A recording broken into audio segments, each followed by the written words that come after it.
എല്ലാവരെയും ഞാൻ അറിയിക്കുന്നു. ഇവിടെ ആത്മീയ ശുശ്രൂഷകൾക്ക് നേതൃത്വം നൽകുന്ന കർത്താവിന്റെ വിലപ്പെട്ട ജോർജ്, അതോടൊപ്പം ഇന്ന് അതിഥിയായി വന്നിരിക്കുന്ന ദൈവഭൃത്യൻ ഒരു 20 വർഷത്തിന് പുറകിൽ ഞങ്ങൾ തമ്മിൽ പരിചയപ്പെട്ട് 2-3 വർഷങ്ങൾ ഒരുമിച്ച് തിരുവല്ല ഷാരോൺ ബൈബിൾ കോളേജിൽ ആ സ്ഥാനത്തായിരിക്കാനുള്ള അവസരം അദ്ദേഹം അവിടെ ഒരു വിദ്യാർത്ഥിയായിരുന്നു. ഞാൻ അവിടുത്തെ ശുശ്രൂഷ എന്റെ മകനുമായിരുന്നു. അദ്ദേഹം വന്ന് എന്നെ കണ്ട ഉടനെ അദ്ദേഹം ഓർത്തു വിവരങ്ങൾ പറയുവാനിടയായിരുന്നു. പ്രിയ സുനിൽ മാത്യുവിനെ ഓർത്ത് സ്തുതിക്കുന്നു. ദൈവം നമ്മെ എല്ലാവരെയും അനുഗ്രഹിക്കട്ടെ. കർത്താവിന്റെ കൃപകളെ ഓർത്ത് കഴിഞ്ഞ ആഴ്ചയിൽ നാം ഇവിടെ റോയ് പാസ്റ്റർ വായിച്ച സങ്കീർത്തനം ഏതാണെന്ന് ഓർമ്മയുള്ളവരുണ്ടോ? റോയ് പാസ്റ്റർക്ക് ഓർമ്മ 100-ാം സങ്കീർത്തനമാണ് നമ്മൾ കഴിഞ്ഞ ആഴ്ച വായിച്ചത്. അദ്ദേഹം ആ ഭാഗം വായിച്ച് ഓർപ്പിച്ചപ്പോൾ തന്നെ അതിൽ നിന്ന് ശുശ്രൂഷിച്ച അതേ സമയത്ത് തന്നെ 101-ാം സങ്കീർത്തനം ഈ ആഴ്ച വായിക്കണമെന്ന് ഇവിടെ ഇരുന്ന് ദൈവാത്മാവിനെ ഓർപ്പിച്ചു. അന്ന് മുതൽ ഇതിങ്ങനെ മനസ്സിൽ കിടന്നിങ്ങനെ പല ആവർത്തി ഇങ്ങനെ വരികയും പോവുകയും മലയാളത്തിലും ഇംഗ്ലീഷിലും ഒക്കെ ആയിട്ട് ഇങ്ങനെ വായിക്കുകയും ഒക്കെ ചെയ്ത് ദൈവത്തിന്റെ സന്നിധാനത്തിൽ ഹൃദയം പകർന്നുകൊണ്ടിരുന്നപ്പോൾ ഈ നാട്ടിലും ഇവിടെ തമ്മിലുള്ള ശുശ്രൂഷയുടെ ഒരു വ്യത്യസ്തത ഞാൻ പറയാം. നാട്ടിലാണെങ്കിൽ സങ്കീർത്തനം പ്രബോധിപ്പിക്കണമെങ്കിൽ പെട്ടെന്ന് നമ്മൾ ഒത്തിരി അനുബന്ധ സാമഗ്രികൾ നമുക്ക് നാട്ടിൽ ലഭ്യമാണ്. എന്ന് പറഞ്ഞാൽ നമുക്ക് കമന്ററികൾ അല്ലെങ്കിൽ സങ്കീർത്തന ഭാഷയും ഇതൊക്കെ ഉള്ളതുകൊണ്ട് നമ്മളൊരു ലാഘവത്തെ തോന്നും. ശനിയാഴ്ച നമുക്ക് അതിനെക്കുറിച്ച് ചിന്തിച്ചാൽ മതി, ഞായറാഴ്ചത്തേക്ക്. എന്നാൽ ഇവിടെ ഇങ്ങനെയുള്ള ലഭ്യതകൾ കുറവാണെന്നല്ല, നമ്മുടെ കൈപ്പിടിയിൽ പെട്ടെന്ന് ഇല്ലാത്തത് കൊണ്ട് കുറച്ചുകൂടെ എനിക്ക് തോന്നുന്നു നമ്മൾ ദൈവത്തിൽ ആശ്രയിക്കും. പക്ഷെ ഒരു പരിധി വരെ എനിക്ക് തോന്നുന്നു അതാണ് കുറച്ചുകൂടെ നല്ലത്. കാരണം ഈ ഫ്രോസൺ ഐറ്റംസ് കൂടുതൽ കഴിക്കുന്നതിനേക്കാൾ എപ്പോഴും നല്ലത് ദൈവത്തിൽ നിന്ന് പ്രാപിക്കുന്ന ഏറ്റവും പുതുമയുള്ള ചിന്തകളും ഭക്ഷണ രീതിയിൽ നമ്മളതാണല്ലോ ആഗ്രഹിക്കുന്നു. എപ്പോഴും പുതുമയുള്ള കാര്യങ്ങൾ. ഈ സങ്കീർത്തന ഭാഗത്ത് നിന്ന് ഞാനിങ്ങനെ ഹൃദയത്തിൽ ഇതിനെ ഇങ്ങനെ കൊണ്ടു നടന്നു. ഈ ആഴ്ചയുള്ള ദിവസങ്ങളിൽ ദൈവാത്മാവിന്റെ ഹൃദയത്തിലേക്ക് ഈ സങ്കീർത്തനത്തെ വിഭജിച്ച് നൽകിയത് ഒരു വ്യക്തിയുടെ ജീവിതത്തിൽ പ്രധാനപ്പെട്ട 3 ഭാഗങ്ങളിലാണ് ഒരു വ്യക്തി ഇടപെടാറുള്ളത്.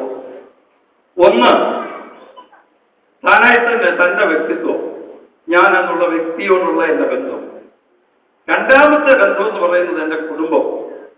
മൂന്നാമത്തെ ബന്ധം അതിന് പുറത്തുള്ള ഏത് സമൂഹവുമാകട്ടെ, സഭയാകട്ടെ, സ്കൂളാകട്ടെ, ബൈബിൾ കോളേജ് ആകട്ടെ, ഓഫീസാകട്ടെ, എന്തുമായിക്കൊള്ളട്ടെ, നിങ്ങൾക്ക് എന്തെല്ലാം ചിന്തിക്കാമോ അതെല്ലാം സമൂഹവുമായുള്ള ബന്ധം. ഈ 3 ബന്ധങ്ങളെയും കൂടെ ചേർത്തൊരു മാല പോലെ സങ്കീർത്തനക്കാരൻ എഴുതി വെച്ചത് ഒരു പക്ഷെങ്കിൽ ദാവീദ് ഇന്നും അതിനെക്കുറിച്ച് ചിന്തിച്ചിട്ടുണ്ടാകണമെന്നില്ല. അദ്ദേഹത്തിന് ദൈവം കൊടുത്ത ജീവിതാനുഭവങ്ങളിൽ നിന്ന് അദ്ദേഹത്തിന്റെ നാവിൽ ദൈവം കൊടുത്ത വരികൾ അദ്ദേഹം എഴുതി വെച്ചു എന്ന് മാത്രമാണ് നമുക്ക് കാണാൻ കഴിയുന്നത്. പത്രോസിനെ കുറിച്ച് അപ്പോസ്തല പ്രവർത്തികളിൽ അവന്റെ എതിരാളികൾ പറയുന്നത് യോഹന്നാനെ കുറിച്ചും പത്രോസിനെ കുറിച്ചും പറയുമ്പോൾ പഠിപ്പില്ലാത്തവരും ഈ വിദ്യാഭ്യാസം ഇല്ലെന്ന് മാത്രമല്ല ഇവർ സാമാന്യ മനുഷ്യരാ എന്ന് പറഞ്ഞാൽ അതിന്റെ അർത്ഥം ഞങ്ങളോടൊന്നും താരതമ്യം ചെയ്യാൻ ഒരിക്കലും പറ്റാത്തവരാണ് ഇവരെന്നാണ് അവർ പറഞ്ഞതിന്റെ അർത്ഥം. എന്നാൽ അവരുടെയൊക്കെ ഹൃദയങ്ങളിൽ ദൈവത്തിന്റെ ആത്മാവ് അവരെ തന്നെ ദൈവകരങ്ങളിൽ സമർപ്പിച്ചു കൊടുത്തപ്പോൾ ദൈവത്തിന്റെ പരിശുദ്ധാത്മാവ് എന്തൊക്കെയോ ഇട്ടുകൊണ്ടിരുന്നു. കർത്താവിനോടുകൂടെ നടന്നപ്പോൾ ദൈവം അവരുടെയൊക്കെ ജീവിതത്തിൽ രൂപാന്തരത്തിന്റെ പ്രവൃത്തികൾ ചെയ്തുകൊണ്ടിരുന്നു. ഇന്ന് രാത്രി ഞാനൊരു കാര്യം പറയാം. നമ്മൾ ആഗ്രഹിച്ചില്ലെങ്കിലും നമ്മൾ ദൈവസന്നിധിയിൽ ലഭ്യമായിരുന്ന ദൈവത്തിന് സമർപ്പിച്ചു കൊടുത്താൽ തലമുറകൾക്ക് പ്രയോജനപ്പെടുന്ന വിധത്തിൽ പലതും നമ്മളിൽ നിക്ഷേപിക്കാൻ സ്വർഗത്തിന് താല്പര്യമുണ്ട്. അല്ലെങ്കിൽ ഒരുപക്ഷെങ്കിൽ സുവിശേഷങ്ങൾ വായിക്കുമ്പോൾ പത്രോസിനെയും യോഹന്നാനെയും കുറിച്ചൊക്കെ വായിക്കുമ്പോൾ, തോമസിനെ കുറിച്ചൊക്കെ വായിക്കുമ്പോൾ നമുക്ക് അവിശ്വാസി എന്നും എഴുത്തിയാട്ടക്കാരനെന്നും പല വിധത്തിലുള്ള പേരുകൾ നമുക്കിടാൻ കഴിയും. എന്നാൽ ഒരു കാര്യം എന്നെ ചിന്തിപ്പിച്ചത് കർത്താവുമായിട്ടുള്ള സാമീപ്യത്തിന് കഴിഞ്ഞ പകർത്താനും ഇൻട്രൊഡക്ഷൻ പറഞ്ഞപ്പോൾ കർത്താവിനദാസൻ വിശ്വദാസ് ഓർപ്പിച്ചതുപോലെ ദൈവ സാന്നിധ്യത്തിൽ ചേർന്ന് നടക്കുക. കർത്താവിന്റെ സാന്നിധ്യം മോശ പ്രാർത്ഥിച്ച് കർത്താവെ തിരുസാന്നിധ്യം എന്നോടുകൂടെ പോരുന്നില്ലെങ്കിൽ ഞങ്ങളെ പുറപ്പെടുവിക്കരുത് എന്ന് പറഞ്ഞതുപോലെ ദൈവ സാന്നിധ്യത്തിനു വേണ്ടിയുള്ള ഒരു വാഞ്ച നമ്മുടെ ജീവിതത്തിൽ എപ്പോഴെങ്കിലുമൊക്കെ ഉണ്ടെങ്കിൽ നമ്മളിൽ ചിലത് നിക്ഷേപിക്കാൻ ദൈവത്തിന് താല്പര്യമുണ്ട്. അങ്ങനെ നമ്മളിൽ നിക്ഷേപിക്കപ്പെടുന്ന ദൈവിക ഇടപെടലുകൾക്ക് ഇന്നോ നാളെയോ തീരുന്ന അതിന്റെ വിലയല്ല, അതിന്റെ മൂല്യമല്ല, അത് തലമുറകൾക്ക് പ്രയോജനമുള്ളതായി തീരും. അതുകൊണ്ട് ഈ വചനം ഇന്നും നമ്മുടെ കരങ്ങളിൽ എടുത്തു വെച്ച് വായിക്കാനോ ദൈവകൃപ പ്രാപിക്കാനും ഇടയായിത്തീരുന്നു. കയ്യിലിരിക്കുന്ന തിരുവചനത്തിലോ ഒന്ന് ഉയർത്തി ദൈവത്തിന് നന്ദി പറയാൻ എത്ര പേർക്ക് കഴിയും? ഭക്തന്മാരുടെ ജീവിതാനുഭവങ്ങളിലുള്ള ദൈവിക ഇടപെടലുകൾ ഒരു നോവൽ വായിക്കുന്നത് പോലെയോ ഒരു കഥാപുസ്തകം വായിക്കുന്നത് പോലെയോ ഒരു പാഠപുസ്തകം ഒരു വർഷം പഠിച്ചു നടന്നത് പോലെ നൽകുകയല്ല. ഇന്നും നമ്മളോട് ഇടപെടുക, ഇന്നും നമ്മളോട് സംസാരിക്കുക. കാരണം ഇതിനകത്ത് ദൈവത്തിന്റെ ജീവൻ പറഞ്ഞിരിപ്പുണ്ട്. ഇന്നലെ ഒരു ദൈവദാസൻ ഇങ്ങനെ പറഞ്ഞു, ഇങ്ങനെ എഴുതിയിട്ടുണ്ട്, അത് ഇങ്ങനെയാണ്. ഹല്ലേലൂയ, സ്തോത്രം. ദൈവത്തിന് എത്രത്തോളം വലിപ്പമുണ്ടോ അത്രത്തോളം വലിപ്പമുള്ള കാര്യമാണ് ദൈവത്തിന്റെ വചനം. പ്രൈസ്തലോ. അങ്ങനെയെങ്കിൽ ഈ വചനത്തിന്റെ സാധ്യത എത്ര വലുതാണ്. ഞാൻ പറഞ്ഞത് തിരിഞ്ഞത് അല്ലെങ്കിൽ ഈ ചിന്തയിലേക്ക് തിരിഞ്ഞു പോയത്, ദാവീദ് എഴുതിയപ്പോൾ ദാവീദ് വെച്ചെങ്കിൽ ഇത്ര മനോഹരമായിട്ടാണ് ഞാൻ ചെയ്തതെന്നൊന്നും ചിന്തിച്ചു കാണത്തില്ല. അദ്ദേഹത്തിന് കിട്ടിയ വരിയിൽ അദ്ദേഹം എഴുതി വെച്ചു. എന്നാൽ ഇന്നിരുന്ന് പഠിക്കുന്ന നമുക്ക് ഇതൊരു ദൈവത്തിന്റെ ജീവനായും ദൈവിക ഇടപെടലായും പരിശുദ്ധാത്മാവിന്റെ സാന്നിധ്യമായും ഒക്കെ മനസ്സിലാക്കുവാൻ കഴിയുന്നു. നാം അത് അനുഭവിക്കുന്നു. അത് ഈ ഏക വചനമാണ് ഇന്നത്തെ നമ്മുടെ ജീവിതത്തിന്റെ എല്ലാ ഉപാധി. വേറെ എന്താ നമുക്കുള്ളത്? ക്രൈസ്തവോ, നമുക്ക് വിഗ്രഹങ്ങളില്ല, നമുക്ക് മറ്റ് ആരാധനാ ഉപാധികൾ ഒന്നും ഭൂമിയിലില്ല. വചനം അതിന് പറയുന്നുമില്ല. പിന്നെ ആകപ്പാടെ ദൈവം നമുക്ക് തന്നിട്ടുള്ളത് ദൈവം അക്ഷരാർത്ഥത്തിൽ യേശുവിന്റെ സാന്നിധ്യവും നമുക്ക് അക്ഷരീകമായിട്ടില്ല. എന്നാൽ നമുക്കുള്ളത് ദൈവത്തിന്റെ വചനമാണ്. അതിനെ ആവോളം ആസ്വദിക്കാൻ നമുക്ക് കഴിയണം. ഞാൻ മുമ്പോട്ട് പോകട്ടെ. ഇങ്ങനെ 3 രീതിയിൽ: ഒന്ന് തന്റെ വ്യക്തിപരമായ ജീവിതം, 2 തന്റെ കുടുംബം, 3 താൻ ഇടപെടുന്ന സമൂഹം. ഇതിനെ 3നെയും കൂടെ ചേർത്തുകൊണ്ടുള്ള ചില പ്രയോഗങ്ങൾ ഈ ദിവസങ്ങളിലെ ചിന്തയിൽ എന്റെ ഹൃദയത്തിലേക്ക് പരിശുദ്ധാത്മാവ് പ്രകാശിപ്പിക്കാനിടയായി. ഒന്ന് തന്റെ പേഴ്സണൽ ലൈഫിൽ താൻ തന്നെ കുറിച്ച് തന്നെ പറയുകയാണ്.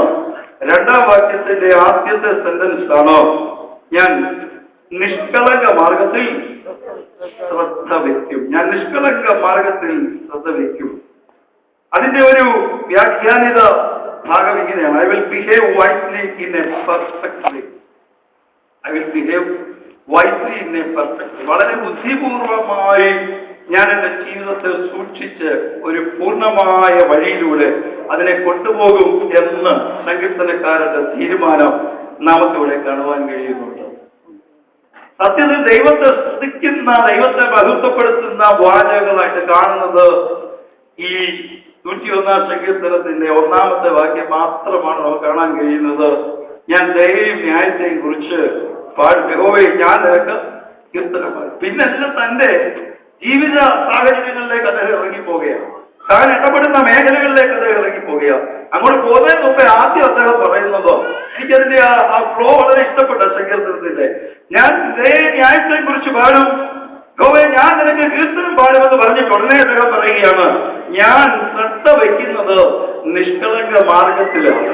നിഷ്കളങ്ക മാർഗത്തിലാണ് ഞാൻ ശ്രദ്ധ വയ്ക്കുന്നത്. അടുത്തത് അവിടെ പറയുന്നു, എപ്പോൾ നീ എന്റെ അടുക്കൽ വരും. ഇത് രണ്ടും കൂടെ ചേർത്ത് വായിച്ചപ്പോൾ എനിക്ക് കാര്യം മനസ്സിലായി. ഞാൻ നിഷ്കളങ്ക മാർഗത്തിൽ ശ്രദ്ധ വയ്ക്കുന്നത് കൊണ്ട് എന്റെ ജീവിത വഴികളിൽ ഞാൻ ദൈവത്തിന്റെ സാന്നിധ്യത്തിൽ എന്റെ ജീവിതത്തെ സൂക്ഷിക്കുന്നത് കൊണ്ട് ഞാൻ പൂർണ്ണമായി വിശ്വസിക്കുന്നു, നിനക്ക് എന്റെ അടുക്കൽ വരാൻ കഴിയും. Praise the Lord. അതെന്നെ വളരെ ചിന്തിപ്പിച്ചു. Praise the Lord. ദൈവത്തോട് ചോദിക്കുക, നീ എപ്പോൾ എന്റെ അടുക്കൽ വരും എന്ന് പറഞ്ഞാൽ അതിന്റെ അർത്ഥം, പ്രൈസ് ദി ലോർഡ്, സ്തോത്രം, ഹല്ലേലൂയ, സ്തോത്രം, നിനക്ക് എന്റെ അടുക്കൽ വരാൻ എന്റെ ജീവിതത്തിൽ ഒരു തടസ്സവുമില്ല. കാരണം ഞാൻ നിഷ്കളങ്ക മാർഗത്തിൽ എന്റെ വ്യക്തിപരമായ ജീവിതത്തെ സൂക്ഷിച്ചുകൊണ്ടിരിക്കുക. ഇന്ന് രാത്രി ഞാനൊരു കാര്യം പറയാം, ഈ വൈകിവേളയിൽ പറയാം. കഴിഞ്ഞ പകൽക്കാലം പ്രിയ സാക്ഷി പറഞ്ഞപ്പോൾ ചുരുങ്ങിയ മിനിറ്റുകൾ കൊണ്ട് തന്നെ വലിയ സാക്ഷ്യം വളരെ ലളിതമായി പറഞ്ഞപ്പോൾ ഒരു ഭാഗം എന്റെ മനസ്സിൽ സ്ട്രൈക്ക് ചെയ്തു. അതായത് ആരും വിടുവിപ്പാനില്ല, ജയിലറയിലേക്ക് പോകാൻ സെക്കൻഡുകൾ മാത്രം ബാക്കി നിൽക്കുന്ന സമയത്ത് അതിന് വിധി കൽപ്പിച്ച ഉദ്യോഗസ്ഥൻ അദ്ദേഹത്തിന്റെ മുഖത്ത് നോക്കിയിട്ട് പുറത്തോട്ടിറങ്ങി കാറിന്റെ ഡോർ തുറക്കാൻ പോയി. ഓഫീസ് ടൈം കഴിഞ്ഞ മനുഷ്യൻ, എന്ത് തീരുമാനവും അദ്ദേഹത്തിന്റെ മേൽ ചെലുത്താൻ കഴിയുന്ന വ്യക്തി അവിടെ ചെന്നിട്ട് തിരിച്ചു വന്നിട്ട് അദ്ദേഹത്തോട് പറഞ്ഞ വാചകം അന്നേരം മുതൽ എന്റെ മനസ്സിൽ തട്ടി നിന്നു. I think you are not a fraud. നീ ഒരു വഞ്ചകനല്ലെന്ന്, നീ ഒരു നിഷ്കളങ്കനാണെന്ന്, നീ ഈ പ്രതിസന്ധിയിൽ അകപ്പെട്ടു പോയതാണെന്ന് എനിക്ക് ഇത്രയും നേരത്തെ ഇടപെടലിനകത്ത് മനസ്സിലായതുകൊണ്ട് നിന്നെ ഞാൻ ജയിലറയിലേക്ക് വിടുന്നില്ല, നിനക്ക് ഞാൻ റിലീസ് എഴുതി തരികയാ. ഇന്ന് രാത്രി ഞാനൊരു കാര്യം പറയാം, നിഷ്കളങ്ക മാർഗത്തിൽ ശ്രദ്ധ വയ്ക്കുന്നതിന് വേണ്ടി ഒരു വ്യക്തി ജീവിതത്തിൽ തീരുമാനമെടുത്താൽ അവന്റെ ചുവടുകളെ നിർണയിക്കുന്നത് ദൈവത്തിന്റെ തീരുമാനമാണ്. എല്ലാ ഉന്നതനെയും ഒരത്യുന്നതൻ ജാഗരിക്കുന്നുണ്ടെന്ന് ഈ രാത്രി ഉറപ്പുള്ള ദൈവത്തിൽ ഒരു നിമിഷം ദൈവത്തെ സ്തുതിച്ചാട്ടെ. നിഷ്കളങ്ക മാർഗത്തിൽ ശ്രദ്ധ വച്ചിരിക്കുന്ന ദൈവത്തിന്റെ വൈദ്യരെ നിങ്ങൾക്കുയി ഉണ്ടാകാം, നീ ചൂല ഉണ്ടാകാം, വെല്ലുവിളി ഉണ്ടാകാം, നീച്ചുണ്ടാം, നിനക്കെതിരെ എഴുതി വന്നിരിക്കാം, നിനക്കെതിരെ പറഞ്ഞെന്നിരിക്കാം, നിനക്കെതിരെ ശബ്ദമുയർത്ത് പിശാച് തന്നെ ഏജന്റുമാരെ ഉപയോഗിച്ചെന്നിരിക്കാം. എന്നാൽ ഇന്ന് രാത്രി ആത്മാവിനെ വിളിച്ചു പറയട്ടെ, ഉയരത്തിൽ നിന്നെ നോക്കുന്ന കണ്ണുകൾ നിന്റെ അടുക്കിലേക്ക് ഇറങ്ങി വരുന്നൊരു സമയമുണ്ട്, നിന്റെ കരത്തെ പിടിക്കുന്ന ഒരു സമയമുണ്ട്, നിന്നെ പുറപ്പെടുവിക്കുന്ന ഒരു സമയമുണ്ട്, നിന്റെ സാഹചര്യങ്ങളെ മാറ്റി എഴുതുന്ന ഒരു സമയമുണ്ട്. ആത്യന്തിക വിജയം നിഷ്കളങ്കന്റേതാണ് എന്ന് രാത്രി ദൈവജനം തിരിച്ചറിയട്ടെ. അരിക്കൂട്ടലുകളെല്ലാം നടന്നിരിക്കാം, വെല്ലുവിളികൾ ഒത്തിരി ഉയർന്നിരിക്കാം, പലവിധമായ സാഹചര്യങ്ങൾ ജീവിതത്തിന് നേരെ വന്നിരിക്കാം. തിരിച്ചു പോകാൻ സമയമില്ലാത്തതുകൊണ്ട് വേഗത്തിൽ പോകണം. രണ്ടാമത്തെ കാര്യം, നമ്മൾ എനിക്ക് തോന്നുന്നില്ല ആത്മീയതയേറെ ശ്രദ്ധിക്കാറില്ലാത്തൊരു ഭാഗമാണ്. ശ്രദ്ധിക്കുന്നില്ലെന്നല്ല, അത് യാന്ത്രികമായിട്ട് നടന്നു പോകുന്നതുകൊണ്ട് പോകട്ടെ, എന്നാൽ ശ്രദ്ധിച്ചു കൊണ്ടുപോകേണ്ടൊരു ഭാഗമാണ്. രണ്ടാമത്തെ കാര്യം, തന്റെ കുടുംബം. സങ്കീർത്തനക്കാരൻ പറയുകയാണ്, I will walk within my house with a perfect heart. I will walk within my house with a perfect heart. ഞാൻ ഇതിനു മുമ്പ് സങ്കീർത്തന 101 പ്രബോധിപ്പിച്ചിട്ടോടൊപ്പമൊക്കെ പറയാറുള്ളൊരു വാചകം, അത് ഇപ്പൊ പറഞ്ഞ ചിന്ത ഞാൻ പറഞ്ഞ പോലെ ഇന്ന് കിട്ടിയ ചിന്തയല്ല, അത് മുമ്പേ ഉള്ള ചിന്തയാണ്, കേട്ടിട്ടുള്ളൊരു വിളിപ്പുണ്ട്. അതായത് നമ്മുടെ വീട്ടിലെ രാജാവ് നമ്മളാണ്, ആരും നമ്മളെ കർത്തൃത്വം നടത്താൻ അവിടെ വരുന്നില്ല.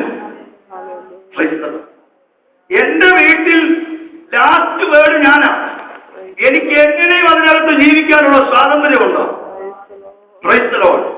ആ സ്വാതന്ത്ര്യമുള്ള സ്ഥാനത്തെ നോക്കിക്കൊണ്ടാണ് സങ്കീർത്തനക്കാരൻ പറയുന്നത്, എന്റെ വീട്ടിനകത്ത് I will walk with a perfect heart.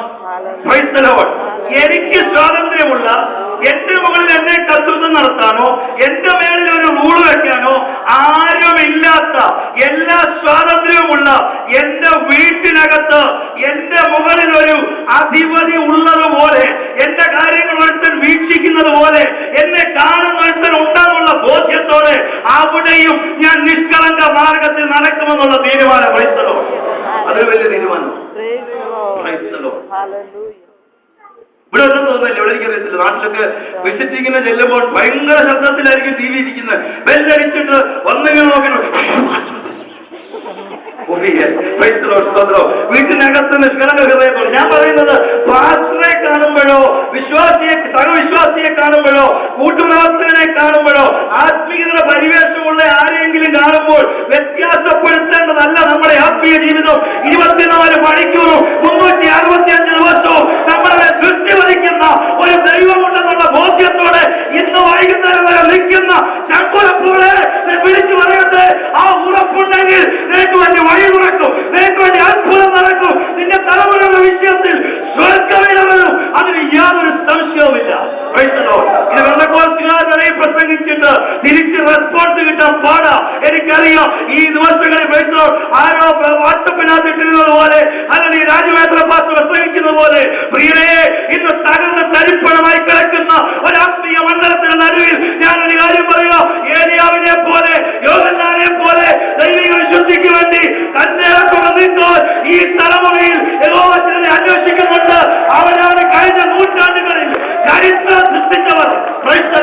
അവരെപ്പോലെ നിൽക്കാൻ ദൈവം നമ്മെ തിരയുന്നുണ്ട്.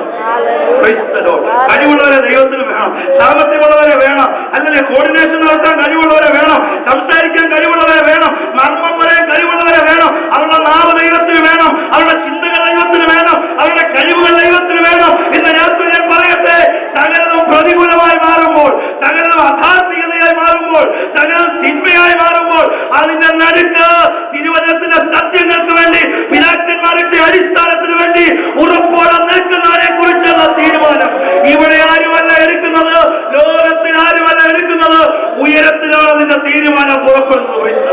ഉയരത്തിൽ ഒരു തീരുമാനം പുറപ്പെട്ടാൽ ആർക്കും അത് മാറ്റാൻ കഴിയത്തില്ല. എന്താ ദാവീദ് ഈ ഭവനത്തിൽ വീട്ടിൽ ഇത്ര നിഷ്കളങ്ക ഹൃദയത്തോടെ വരുമാനമെന്ന് പറഞ്ഞതിന്റെ അതായത് വീണമെന്നതിനെ ഞാൻ അങ്ങനെ വ്യാഖ്യാനിക്കുക, എനിക്ക് ഏറ്റവും സ്വാതന്ത്ര്യമുള്ള സ്ഥലത്ത് ഞാൻ നിഷ്കളങ്കതയോടെ നടക്കും എന്ന് പറഞ്ഞതിന്റെ അർത്ഥം എന്താ? വീടിനെന്ന എത്ര പ്രാധാന്യം. കുടുംബം എന്നുള്ള വ്യവസ്ഥ ഭൂമിയിൽ ദൈവം സ്ഥാപിച്ചതിന് ശേഷം 4000 വർഷം കഴിഞ്ഞിട്ടാ സഭയെന്നുള്ള ചിന്തയുമായിട്ട് ദൈവം ഭൂമിയിലോട്ട് വന്നത്. ചിന്തിച്ചോണം. കുടുംബം എന്നുള്ള വ്യവസ്ഥ എന്ന് പറഞ്ഞാൽ ഒന്നിലധികം വ്യക്തികളെ ഒരുമിച്ച് കൂട്ടി കുടുംബം എന്ന വ്യവസ്ഥ ഭൂമിയിൽ സ്ഥാപിച്ചത് ദൈവം തമ്പുരാനാണ്. മനുഷ്യൻ ഏകനായിരിക്കുന്നത് നന്നല്ല, ഞാനവന് തക്കതായ ഒരു നുണ ഉണ്ടാക്കി കൊടുക്കുമെന്ന് പറഞ്ഞ് മനുഷ്യരിൽ നിന്ന് തന്നെ സ്ത്രീയെ പുറത്തു കൊണ്ടുവന്നു എന്നാണ് ഞാൻ നിവേദനം പഠിക്കുന്നത്. അകത്ത് നിന്ന് തന്നെ സ്ത്രീ, ഇവർ രണ്ടും ഒന്നായിരുന്നു, അവർ ഇരുവരും ഒന്നായിരുന്നു, രണ്ടാക്കിയിട്ട് പിന്നെ പറഞ്ഞ് ഒന്നായിരുന്നു. ഇതാ ദൈവത്തിന്റെ മാത്തമാറ്റിക്സ്. രണ്ടിനെ അല്ലെങ്കിൽ ഒന്നിനെ രണ്ടാക്കിയിട്ട് പിന്നെ ഒന്നായിരുന്നു പറയുന്നതാണ് ദൈവത്തിന്റെ മാത്തമാറ്റിക്സ്. അത് വിശദീകരിക്കുന്നില്ല. അങ്ങനെ ദൈവം കുടുംബ വ്യവസ്ഥ ഭൂമിയിൽ സ്ഥാപിച്ചിട്ട് പിന്നെ 4000 വർഷം കഴിഞ്ഞാണ് യേശുക്രിസ്തു ഭൂമിയിൽ വന്നപ്പോൾ പറയുന്നത്, ഞാൻ എന്റെ സഭയെ പണിയും. അപ്പോൾ ഞാൻ ചോദിക്കുന്നത്, വേദപുസ്തകം സംബന്ധിച്ച് അല്ലെങ്കിൽ സഭയുടെ വ്യവസ്ഥ തുടങ്ങുന്നത് കുടുംബങ്ങളുടെ ഒരുക്കത്തിലാണ്.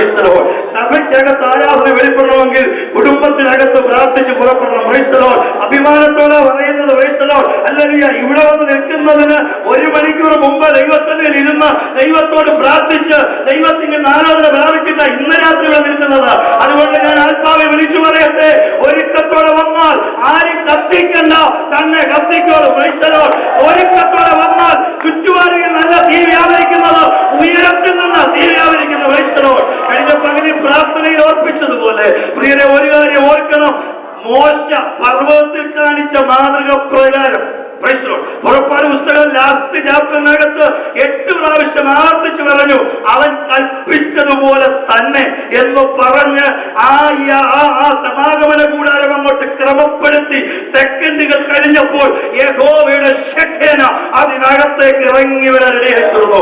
അതുപോലെ തന്നെയാണ് ദാവീദ് ബ്ലൂ പ്രിന്റ് എടുത്ത് നല്ല സുന്ദരമായിട്ട് ഒരു പ്ലാൻ ഉണ്ടാക്കി അങ്ങോട്ട് വെച്ചിരുന്നു. പല പ്രാവശ്യം തിരിച്ചും മറിച്ചും നോക്കി അമെന്റ്മെന്റ്സ് എല്ലാം വരുത്തി മുകളിലിരിക്കുന്ന എഞ്ചിനീയറിനോട് ചോദിച്ച് പ്രോഗ്രാം ചെയ്ത് വെച്ച പ്ലാൻ മകന്റെ കയ്യിലോട്ട് കൊടുത്തിട്ട് പോയി നിമിഷങ്ങൾക്ക് അല്ലെങ്കിൽ വർഷങ്ങൾ കൊണ്ട് പെട്ടെന്ന് എത്രയും വേഗത്തിൽ അവരൊരാലയം പണിത് ദൈവത്തിന്റെ കറക്റ്റ് വരവെന്ന വ്യത്യാസമില്ലാതെ എല്ലാ കാര്യങ്ങളും നന്നായി ചെയ്തങ്ങോട്ട് കഴിഞ്ഞപ്പോൾ ശുശ്രൂഷ നടത്താൻ വേണ്ടി പുരോഹിതന്മാരെ ലേവിനെയൊക്കെ പാട്ടുകാരൊക്കെ അതാതിന്റെ സ്ഥാനത്ത് ക്രമീകരിച്ച് നിർത്തിയെങ്കിലും it was taken over by the heavenly plan.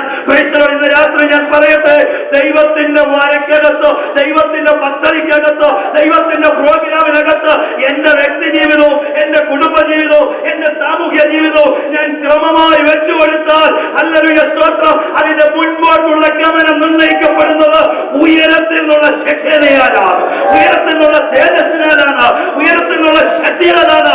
ഇന്ന് രാത്രി തിരിച്ചറിയൂ, ഉയരത്തിൽ നിന്ന് നമ്മുടെ മേൽ പകരാൻ ദൈവം ഇന്ന് നോക്കിക്കൊണ്ടിരിക്കുക.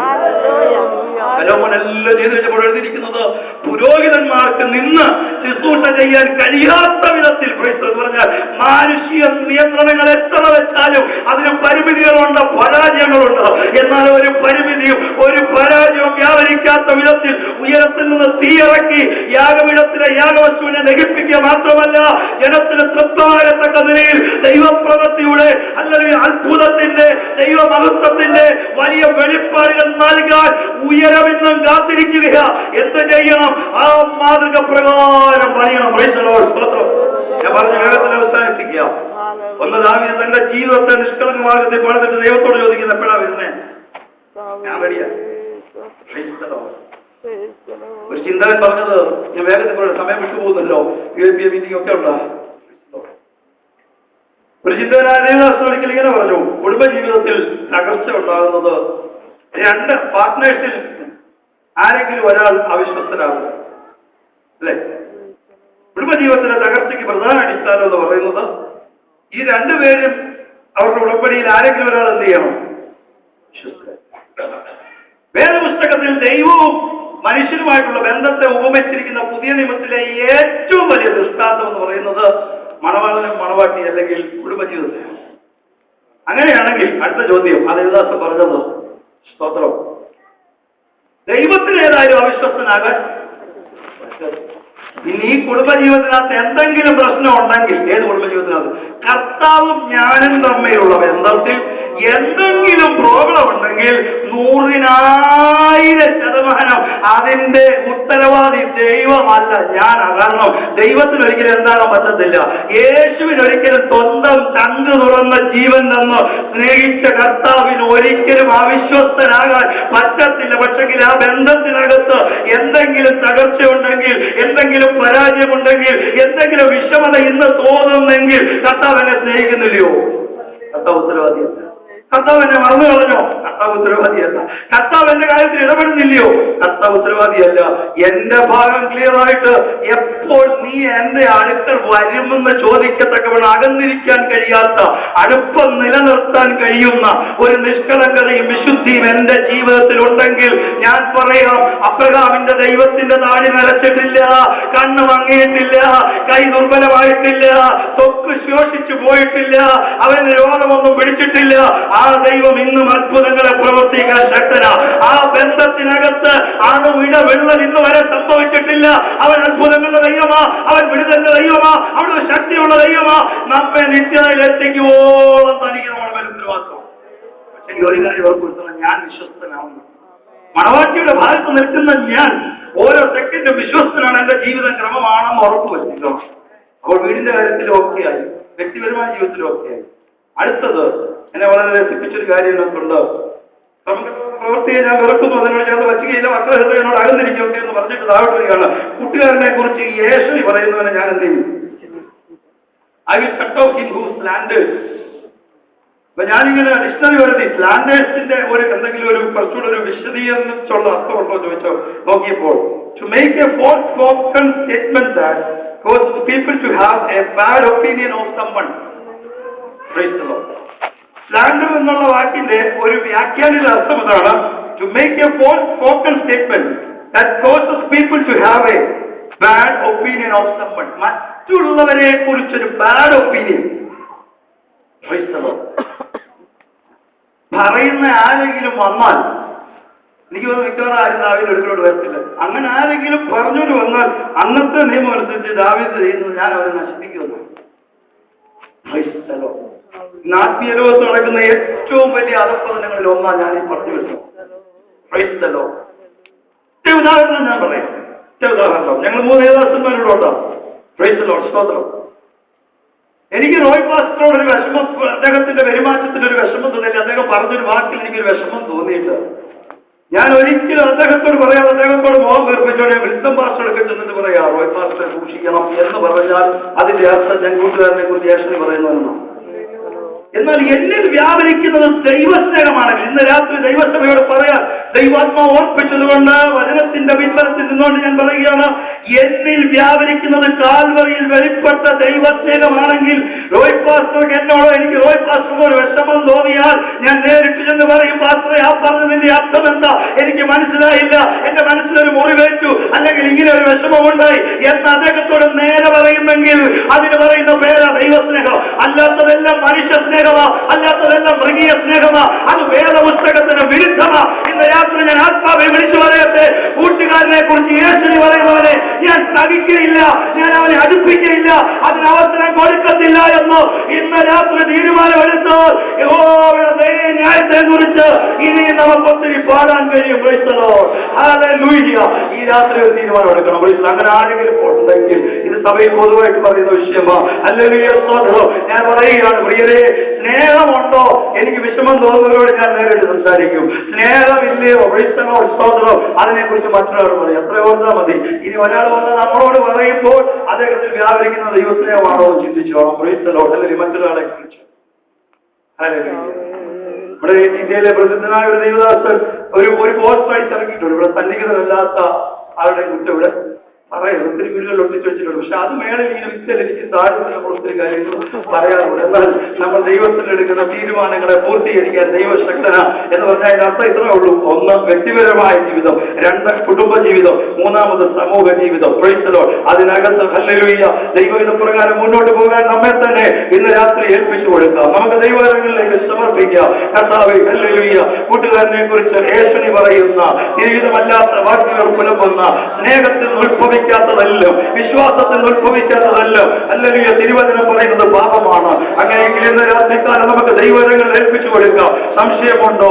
ഹല്ലേലൂയ വേദനയുണ്ടോ? ഭാരമുണ്ടോ? മറ്റുള്ളവരുടെ വാക്കുകൾ നമുക്ക് പ്രയാസമായി തോന്നുന്നുണ്ടോ? ഹല്ലേലൂയ സ്തോത്രം. ഹല്ലേലൂയ എന്ന രാത്രി ഞാൻ പറയട്ടെ പ്രിയരെ, നമ്മുടെ എല്ലാ ജീവിത ഭാരങ്ങളും ദൈവത്തിന് ഇറക്കി വെച്ചിട്ട് ഹല്ലേലൂയ ക്ഷമിപ്പാനും സഹിപ്പാനും നാം തയ്യാറായാൽ, ഹല്ലേലൂയ നിരപ്പിന് നാം തയ്യാറായാൽ, നാം ന്യായത്തെ കുറിച്ച് പാടും.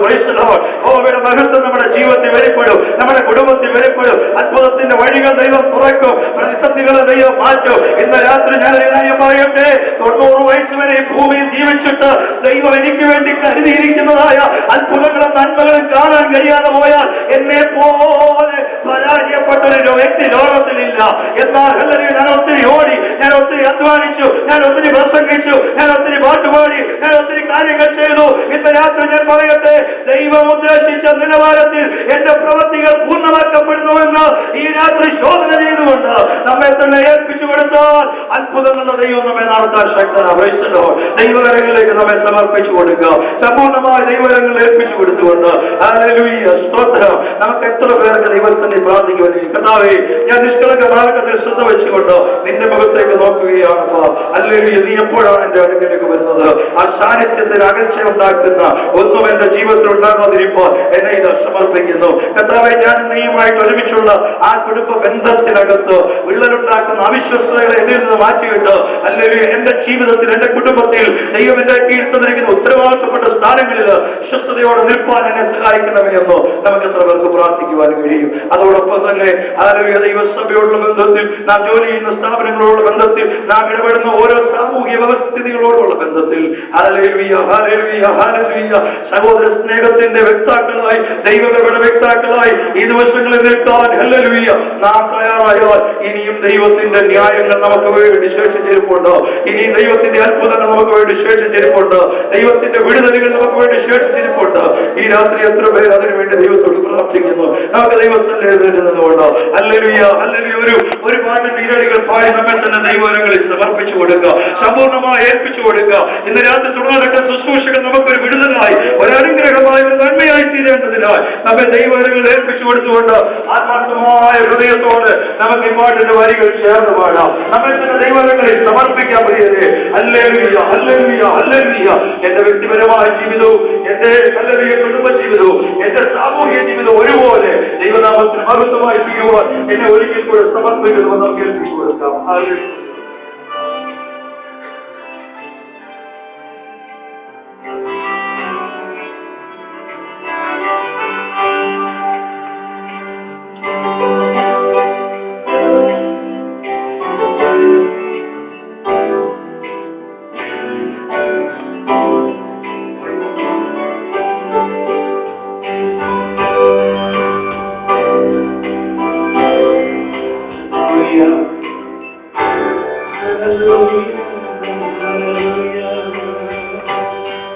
I'll